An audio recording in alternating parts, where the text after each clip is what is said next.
और 37 मिलाकर होते हैं 48, यानी कि 11 विधायक राव इंद्रजीत के समर्थक वाले और 37 यानी कि कांग्रेस पार्टी के कुल मिलाकर जो विधायक हैं ये बनते हैं 48। और ऐसे में कहा गया कि कांग्रेस सरकार इन हरियाणा और सीएम राव साहब और डिप्टी सीएम भूपेंद्र सिंह हुड्डा जी, ऐसा कहा गया, कांग्रेस को आगे आना चाहिए और राव को समर्थन देना चाहिए, ऐसा भी कहा। फिर बीजेपी की हवा यहाँ पर टाइट हो सकती है। नायब सिंह सैनी के लिए ही नहीं बल्कि केंद्रीय संगठन के लिए भी ये एक बड़ी चुनौती साबित हो जाएगा। और यदि भूपेंद्र सिंह हुड्डा चाहे तो मुझे ऐसा लगता है कि राव इंद्रजीत सिंह को जब सीएम कुर्सी का ऑफर दिया जाएगा तो वो उसे ठुकरा। एक तरफ 9 महीने बाद जाकर भूपेंद्र सिंह हुड्डा और कुमारी सैलजा का एक साथ दिखाई देना और दूसरी तरफ राव इंद्रजीत के समर्थक विधायकों संग चंडीगढ़ में आरती राव के आवास पर डिनर का आयोजन करना, ये कोई मामूली बात हरियाणा में नजर नहीं आ रही है। क्या हरियाणा में सिर्फ डिनर का आयोजन करना और 2 चेहरों का एक साथ नजर आना क्या मामूली बात है? क्या इसे हल्के में लिया जा सकता है या इसके जरिए सरकार भी बदली जा सकती है? देखिए, बार बार ये जरूर कहा जा रहा है कि डिनर तो कोई भी कर सकता है, डिनर का आयोजन कोई भी कर सकता है, बुला सकता है और जा सकते हैं, लेकिन सवाल ये उठ रहा है कि अचानक से और सिर्फ अहिरवाल बेल्ट के ही विधायकों को अपनी डिनर पार्टी में शामिल करना, इसके मायने तो राजनीतिक रूप से निकाले जा रहे हैं और इसको लेकर एक बड़ा संकेत मिल रहा है। संकेत क्या है कि क्या हरियाणा में एक बार फिर से कांग्रेस पार्टी की सरकार बनने वाली है और क्या कांग्रेस पार्टी की सरकार बनाने में योगदान राव इंद्रजीत सिंह देने वाले हैं और क्या हरियाणा में खेल होगा कुर्सी का और इस कुर्सी के खेल में क्या राव इंद्रजीत सिंह बनेंगे मुख्यमंत्री और भूपेंद्र सिंह हुड्डा बनेंगे उप मुख्यमंत्री? ऐसा हम नहीं बल्कि हमारे साथ जुड़े हुए कई दर्शक कह रहे हैं। पहले नजर जरा स्क्रीन पर डाल लेते हैं, यहाँ पर कई दर्शक हमारे साथ जुड़े, उन्होंने क्या कहा? इसमें कहा गया कि कांग्रेस को राव इंद्रजीत को मुख्यमंत्री बना देना चाहिए। इतना ही नहीं, ये भी कहा गया कि 11 और 37 मिलाकर होते हैं 48, यानी कि 11 विधायक राव इंद्रजीत के समर्थक वाले और 37 यानी कि कांग्रेस पार्टी के कुल मिलाकर जो विधायक हैं ये बनते हैं 48। और ऐसे में कहा गया कि कांग्रेस सरकार इन हरियाणा और सीएम राव साहब और डिप्टी सीएम भूपेंद्र सिंह हुड्डा जी, ऐसा कहा गया, कांग्रेस को आगे आना चाहिए और राव को समर्थन देना चाहिए, ऐसा भी कहा गया। कांग्रेस ने राव इंद्रजीत को मुख्यमंत्री बना देना चाहिए।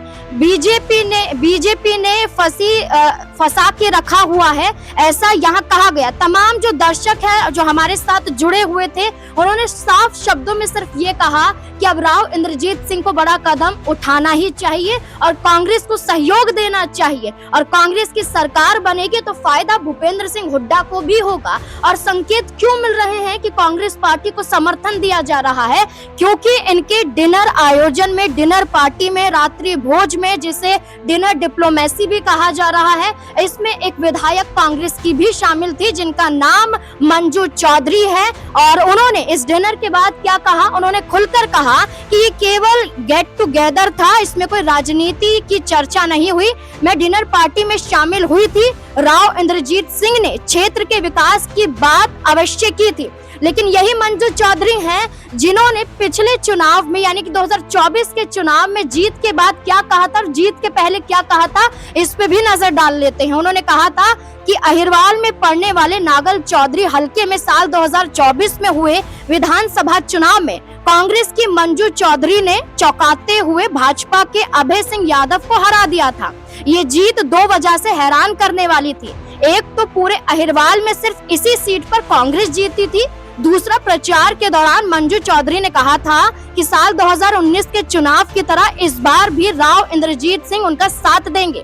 भाजपा के तत्कालीन सिटिंग विधायक अभय सिंह यादव के राव इंद्रजीत के साथ संबंध मधुर नहीं है और मंजू चौधरी ने खुलकर ये कहा था कि राव इंद्रजीत सिंह उन्हें समर्थन देंगे। लेकिन इस डिनर पार्टी में उनका दिखाई देना तो क्या पूरी कांग्रेस को समर्थन देना जैसा माना जा रहा है? और क्या ये खेल देखा जा रहा है कि एक तरफ पार्टी का आयोजन तो दूसरी तरफ उनके ही 6 विधायक सीएम आवास पर पहुंच जाते हैं और अपनी वफादारी की सफाई पेश करते हैं, तो क्या कोई बड़ा खेल खेला जा रहा है, पूरी रणनीति बनाई जा रही है? तो एक तरफ राव इंद्रजीत सिंह ये कहते हैं कि डिनर है, लेकिन दूसरी तरफ ये कहा जाता है कि विधायक सिर्फ अपनी सफाई भी पेश कर रहे हैं। तो क्या इस खेल में कांग्रेस पार्टी भी अंदर खाने से साथ दे रही है? इससे जुड़े हुए सवाल हैं, सवालों के जवाब लेंगे। दिनेश मेरे साथ मौजूद हैं। दिनेश, क्या लगता है, हमारे साथ जुड़े हुए कई दर्शक कह रहे हैं कि बिल्कुल कांग्रेस को समर्थन देना चाहिए, आपको क्या लगता है कि राव इंद्रजीत सिंह की डिनर पार्टी और इसके बाद क्या कांग्रेस की तरफ से कोई प्रतिक्रिया सामने आएगी?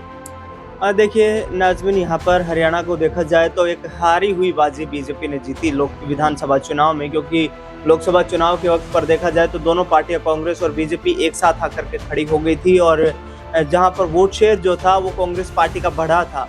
लेकिन विधानसभा चुनाव के आते आते जो 65-70 सीटों पर कांग्रेस पार्टी की जीत दिखाई दे रही थी, पूर्ण बहुमत की सरकार जो बन रही थी वो सरकार नहीं बन पाई और 48 सीटों के साथ भारतीय जनता पार्टी ने इतिहास रचा और इतिहास रचते हुए 2014 से बड़ी जीत हासिल की। लेकिन इस बार जो जीत थी वो अप्रत्याशित थी, किसी को ये अंदाज नहीं था कि इतनी मास कमबैक कर सकती है यहाँ पर भारतीय जनता पार्टी, जो 2019 में पिछड़ गई थी, क्योंकि 2019 में उतनी एंटी इनकम्बेंसी बीजेपी के खिलाफ हरियाणा में नहीं थी जितनी की 2024 में बन चुकी थी। उसके बावजूद भी सरकार बनाई गई। अब कहा यह जाता है कि कांग्रेस पार्टी की हार के पीछे मुख्य वजह जो रही वो किरण चौधरी, भूपेंद्र सिंह हुड्डा और कुमारी सैलजा रही। रणदीप सिंह सुरजेवाला का नाम भी नहीं भूल सकते हैं, क्योंकि हुड्डा अपना दबदबा चाहते थे। 90 में से 72 ऐसी सीटें रही जहां पर कैंडिडेट्स उतारे गए भूपेंद्र सिंह हुड्डा की यहाँ पर चॉइस से। दूसरी ओर बता दें आपको कि किरण चौधरी कांग्रेस पार्टी को पहले ही छोड़ चुकी थी। लोकसभा चुनाव में उन्होंने नाराजगी व्यक्त कर दी थी। कुमारी सैलजा ने चुनाव प्रचार ही नहीं किया और रणदीप सिंह सुरजेवाला सिर्फ एक कैथल की सीट तक सीमित रहे, जहां पर उनके बेटे आदित्य सुरजेवाला चुनाव लड़ रहे थे। तो ये तमाम चीजें हैं जो कि कांग्रेस पार्टी संगठन में दरार का कारण बनी और जिसके कारण कांग्रेस को हार मिली।